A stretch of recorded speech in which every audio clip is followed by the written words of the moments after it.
के बिहारी लाल की जय। एकादशी व्रतम गीता गंगाम्बु तुलसी दलम पादाम्न नाम्ना मरणे मुक्तिदानि च। धरती पर कुछ सार है, इनमें एकादशी का व्रत, गीता जी का पाठ, गंगा जी का जल, तुलसी का दल और प्रभु का चरणामृत। आज एकादशी है और इस एकादशी को निर्जला एकादशी कहते हैं।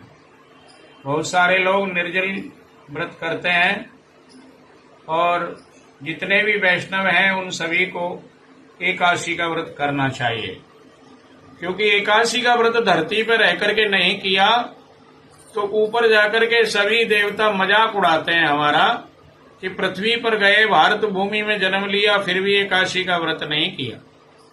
सारे पांडव ये पवित्र व्रत किया करते थे और हर एकादशी का व्रत करते थे।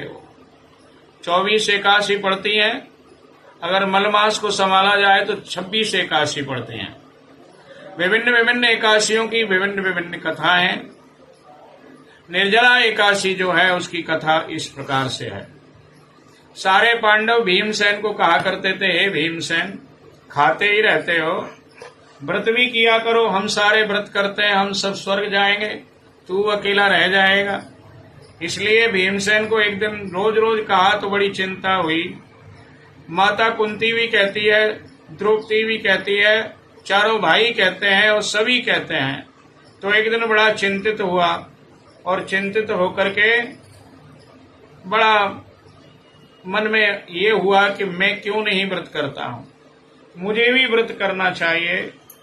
तो एक दिन बड़ा दुखी होकर के भगवान श्री कृष्ण से मिला कि श्री कृष्ण भगवान से कहा, महाराज मैं तो व्रत नहीं कर सकता क्योंकि मेरे पेट में व्रत नाम की अग्नि है। जो मैं खाता हूं वही थोड़ी देर में पच जाता है, इसलिए भूखा का भूखा ही रहता हूं। मेरे पर क्षुधा सहन नहीं होती है, इसलिए कोई मेरे को ऐसा उपाय बताओ कि मैं भी स्वर्ग में चला जाऊं अपने भाइयों के साथ में। इस चिंता में भीमसेन ने भगवान से प्रार्थना की। भगवान ने कहा, चलो कोई बात नहीं, आप सारे व्रत नहीं रख सकते तो साल में एक व्रत तो रख सकते हो। उन्होंने कहा, हाँ साल में एक व्रत तो रख लूंगा। तो साल में एक व्रत रखने के लिए कहा गया और उसमें कहा कि आप निर्जल व्रत रखो। उसने कहा, मैं स्वीकार करता हूं, एक दिन जो है साल में निर्जल व्रत भी कर लूंगा। भीम ने फिर जो है जो बताया हुआ नियम था उसके अनुसार निर्जल व्रत किया। और निर्जल व्रत के प्रताप से आप सभी को विदित है कि जैसे बाकी के चारों पांडव, द्रौपदी मैया, कुंती स्वर्ग में गए, वैसे ही भीमसेन भी स्वर्ग में गया। इस दिन इंसान को चाहिए कि निर्जल व्रत करे। हथेली में जितना जल आ जाए वो जल पान कर सकते हैं, वो भी आचमन के रूप में। इसके अलावा अधिक जल नहीं पीना चाहिए। जब शाम को गौधूल के समय गाय लौट के आए तो प्रभु का चरणामृत लें और फिर उपवास के फलाहार लेकर के अपना फलाहार खोल सकते हैं। जिस इंसान की जितनी अपनी जो है सामर्थ्य है उसके अनुसार उसको व्रत करना चाहिए, क्योंकि धरती पर जन्म लेकर के अगर हमने एकादशी का व्रत नहीं किया तो धिक्कार है हमारे शरीर को, धिक्कार है हमारे वैष्णव होने को कि हम ये कहें कि हम वैष्णव हैं।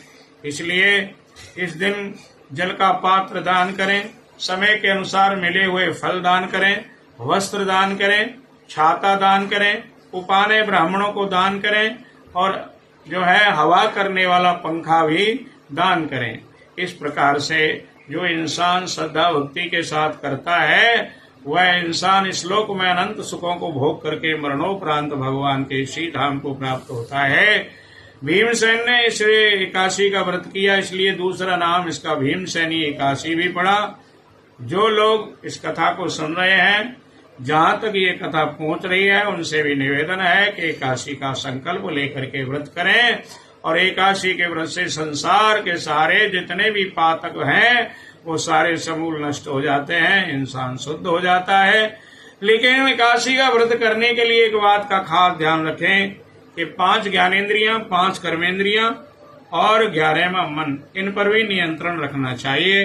अगर हमने व्रत किया है और इंद्रियां नियंत्रित नहीं है, मन नियंत्रित नहीं है, तो ऐसे उपवास का भी क्या फायदा। इसलिए 11 का मतलब यही होता है कि 5 ज्ञानेंद्रियां, 5 कर्मेंद्रियां, 11वां मन, इनको भी नियंत्रित रखें और नियंत्रण रख करके इस पावनी भीमसेनी एकादशी, निर्जला एकादशी का व्रत करें। आप सभी को इस पावनी एकादशी की बहुत बहुत बधाइयां, बहुत बहुत आशीर्वाद। बांके बिहारी लाल की जय।